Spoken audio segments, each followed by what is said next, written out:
So hey everyone, welcome and welcome back to the class. And in today's session, we are going to discuss one of the most important topics, that is polynomials. So students, the concepts of polynomials are linked to our day-to-day life, and I am going to give you an example where you can easily relate to the concepts of polynomials. So let's start the session for the day. So there is a lady, she wants to visit a shopping mall. So सबसे पहली चीज जो lady को करनी होगी वो होगी book the cab. The lady took out her phone, she booked the cab and the cab arrived. The lady got in the cab and she headed towards the shopping mall. After reaching the shopping mall, the lady got down from the cab and she started discussing about the total cost she has to pay as a customer. So students, basically the concepts of polynomials here, you will be able to easily identify how the concepts of polynomials try to solve the complexity of our day-to-day life. So अब ये lady क्या करेगी? She started discussing about the total cost. Total cost में दो चीजें बहुत important होती हैं. First is the fixed cost. अब ये question होगा आपका मुझसे, ma'am, what is the fixed cost? So students, fixed cost is the total cost that has to be paid by the customer. Either the distance traveled is 5 km or the 10 km or 100 kilometers. So fixed cost आप एक तरह से ये समझ सकते हो, एक ऐसा सरचार्ज है जो कि कस्टमर को पे करना है, चाहे आप एक छोटी डिस्टेंस ट्रैवल करो, चाहे आप एक बड़ी डिस्टेंस ट्रैवल करो.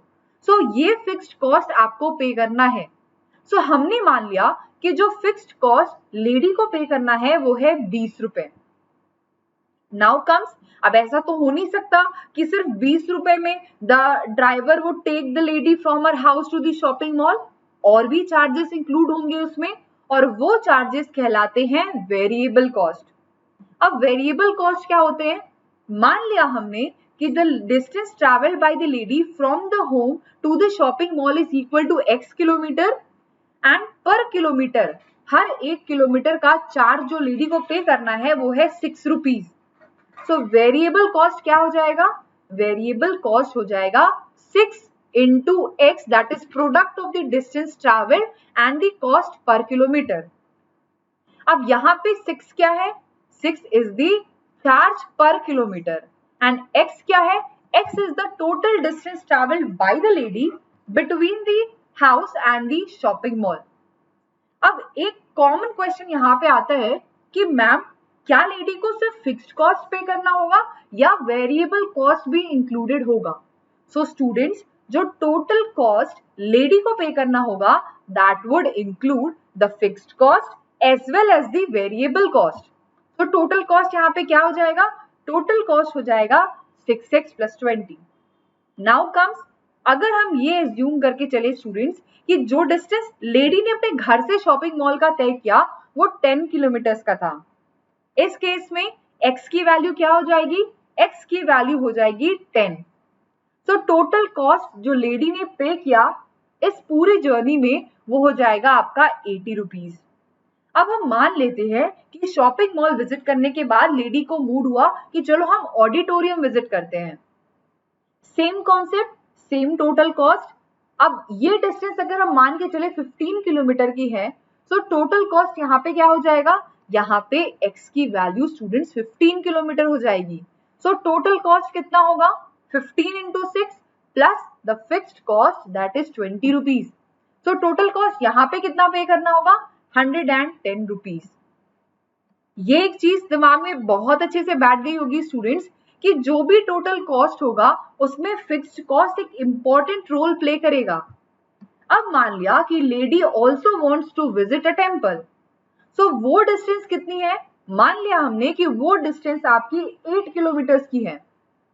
In that case, the total cost will be equal to 6 into x plus 20 और x यहाँ पे कितना होगा स्टूडेंट्स? तो x की वैल्यू यहाँ पे हो जाएगी आपकी 8 kilometre. So total cost that has to be bore by the lady for visiting the temple will be equal to 68 rupees. ये तीनों सिनेरियो स्टूडेंट्स बहुत इजीली क्लियर हो सकता है दिमाग में अगर ये आप अपने डे टू डे लाइफ से रिलेट करो कि जब भी हम कोई ट्रांसपोर्ट लेते हैं तो हम जो भी कॉस्ट पे करते हैं that cost is based on the distance travelled by us and the cost per kilometre. So ये एक बहुत विविड एग्जाम्पल था जहां पे आप ये देख सकते हो कि how the concepts of algebraic expressions और the polynomials are related to the concepts of life. Moving further, आप जानते हैं एल्जेब्रिक एक्सप्रेशंस के बारे में। Algebraic expressions terms, variables, coefficient इन सारे से मिलकर बने होते हैं। पर एक जो बहुत कॉमन एग्जांपल स्टूडेंट्स का होता है, जो बहुत कॉमन डाउट होता है स्टूडेंट्स का कि ma'am are all the algebraic expression termed as polynomials? So students, the answer to it will be no. What is the reason behind it? इसको हम जानेंगे आगे की क्लास में। इससे पहले हम कुछ algebraic expressions देखते हैं। अब यहाँ पे आपको कुछ algebraic expressions बहुत बड़े दिख रहे होंगे और कुछ बहुत छोटे दिख रहे होंगे। So algebraic expressions doesn't mean that it has to be voluminous in size. It depends on the number of terms that are associated with the help of positive and negative signs. So moving further, हम जानते हैं algebraic expressions आखिर क्यों सारे algebraic expressions polynomials की category में नहीं डाले जाते हैं। So students, सबसे पहले एक polynomial को स्टडी करते हैं। एक algebraic expression लेते हैं 8x to the power 4 plus 6x to the power 3 plus 5x square plus 4। अब स्टूडेंट इस एल्जेब्रिक एक्सप्रेशन में आपको न्यूमेरिक वैल्यू भी दिखाई दे रही होगी और साथ ही साथ कुछ आपको वेरिएबल्स भी दिखाई दे रहे होंगे। सो ये जो आपको वेरिएबल्स दिखाई दे रहे होंगे, जो ये अल्फाबेट्स दिखाई दे रहे होंगे, ये इन्हें हम बोलते हैं वेरिएबल्स और इनके साथ जो भी न्यूमेरिक वैल्यू अटैच होती है उसको हम बोलते हैं कोएफिशिएंट्स। अब ये वेरिएबल्स और ये कोएफिशिएंट्स मिलके बनाते हैं आपका टर्म्स और ये टर्म्स इसमें आपको कितने दिखाई दे रहे होंगे। सो 8x to the power 4 the first term, 6x cube the second term, 5x square the third term and 4 that is the constant term. So यहाँ पे टोटल टर्म्स कितने हो गए? यहाँ पे टोटल टर्म्स आपके हो गए 4। सेम वे जितने भी आपके टर्म्स होते हैं they are separated by either the positive sign और द नेगेटिव साइन। अब ये जो एक क्वेश्चन मैंने आपसे स्टार्टिंग में पूछा कि क्यों सारे एल्जेब्रिक एक्सप्रेशन पॉलिनोमियल नहीं होते हैं, तो उसका एक बेसिक सा बहुत सिंपल कॉन्सेप्ट है कि जो भी पावर वेरिएबल्स के पास होता है, अगर आपके सामने एक एल्जेब्रिक एक्सप्रेशन दी जाए और उसमें जो भी वेरिएबल्स यूज हुए हैं अगर उनकी पावर whole number है, then we will be able to say that algebraic expression is a polynomial. अगर ऐसा नहीं होता है, in that case it cannot be said as a polynomial. अब एक एग्जाम्पल लेते हैं और इस पूरे सिनेरियो को समझने की कोशिश करते हैं। मान लिया हमारे पास एक एग्जाम्पल है, एक एल्जेब्रिक एक्सप्रेशन है 8x to the power 2/3 plus 6x to the power 1/3 plus 5x to the power 1/4। अब आप मुझे देखकर बताओ स्टूडेंट्स कि क्या ये एल्जेब्रिक एक्सप्रेशन इस गिवन कंडीशन को सैटिस्फाई करता है या नहीं करता है। एक बार आप अपने कॉन्सेप्ट्स को ब्रश अप करो और एक बार मुझे इसका आंसर दो कि क्या ये गिवन एल्जेब्रिक एक्सप्रेशन आपको जो भी कंडीशन मैंने आपको बताई क्या उसको सैटिस्फाई करता है। सो स्टूडेंट्स, जब आप इस एल्जेब्रिक एक्सप्रेशन को ध्यान से देखोगे तो आपको ये दिखाई देगा कि यहाँ पे जो वेरिएबल है, इस वेरिएबल के पास जो पावर है वो तो 2/3 है और हमने क्या पढ़ रखा है, हमने पढ़ रखा है कि वेरिएबल के पास जो भी पावर हो वो हमेशा क्या हो, वो हमेशा होल नंबर में हो। और होल नंबर कहाँ से स्टार्ट होते हैं? 0, 1, 2, 3 एंड कंटिन्यू। सो ये चीज आपको दिमाग में समझ में आ गई होगी स्टूडेंट्स कि जो भी पावर होता है वेरिएबल का that is always taken as a whole number. अगर वो होल नंबर के फॉर्म में अवेलेबल नहीं है तो आप कभी भी ऐसा नहीं कह सकते कि that algebraic expression is a polynomial. So I think this point is very clear in your mind. Moving further, अब हम ये जानने की कोशिश करते हैं कि जो भी एल्जेब्रिक एक्सप्रेशंस होते हैं वो किस किस टाइप के होते हैं। तो सबसे पहले हमारे पास जो कैटेगरी होती है उनको देख लेते हैं। So we have total 4 categories in front of us, और सबसे पहली जो कैटेगरी है that is of trinomials. They are trinomials. क्यों इन्हें हम ट्राइनोमियल्स बोलते हैं? क्योंकि यहाँ पे जो टर्म्स एसोसिएटेड होते हैं, ट्राई मीन्स 3, सो यहाँ पे जो टोटल टर्म्स एसोसिएटेड होते हैं वो 3 होते हैं, 3 इन नंबर होते हैं। That's the reason we call these algebraic expressions as polynomials और trinomials। अब आप यहाँ एग्जाम्पल देखो students, xy is equal to plus y z plus z x. यहाँ पे हमें 3 टर्म्स कौन कौन से दिख रहे हैं, जल्दी से आंसर कर दो स्टूडेंट्स। सबसे पहला टर्म जो हमें यहाँ पे दिख रहा है वो है xy। अगर सेकेंड टर्म देखने की कोशिश करें then we have yz and the third term is equal to zx। Tri क्यों बोला? क्योंकि यहाँ पे 3 टर्म्स थे इन्वॉल्व, और ये कैसे सेपरेटेड है?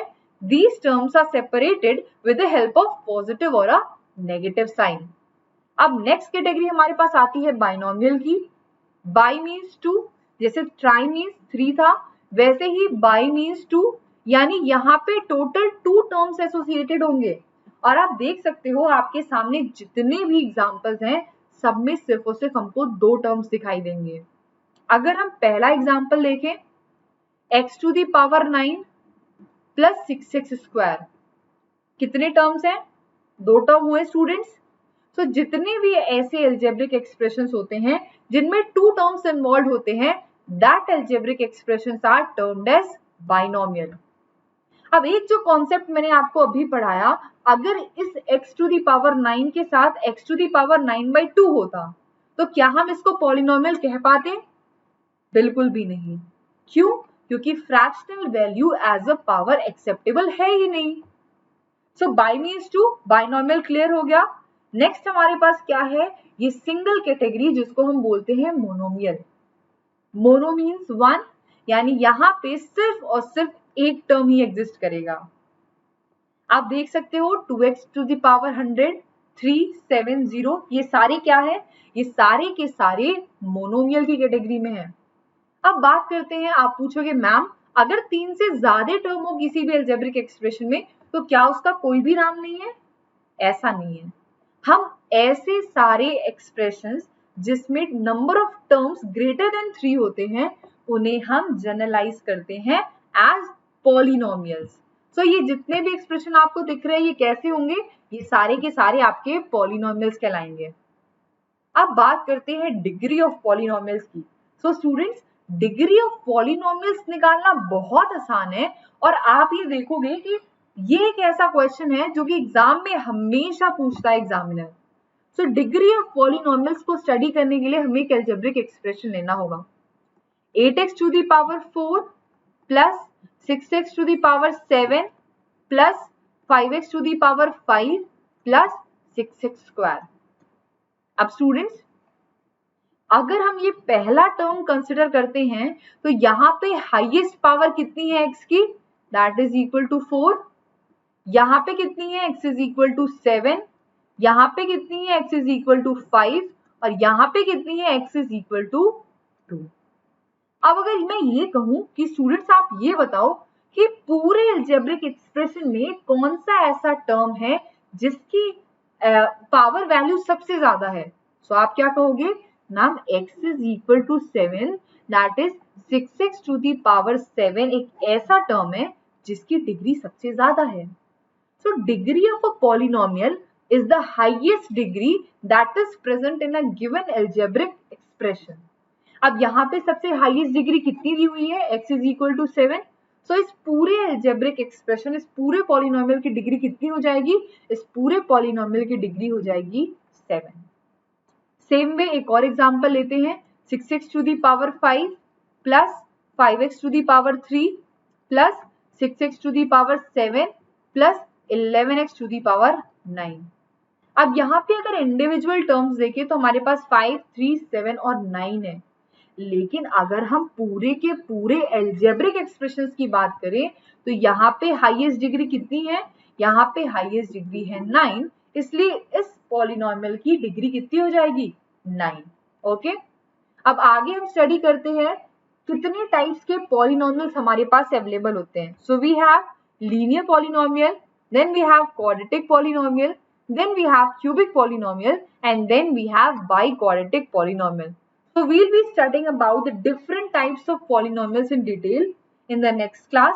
Till then, bye bye, take care, and a very big day to all of you.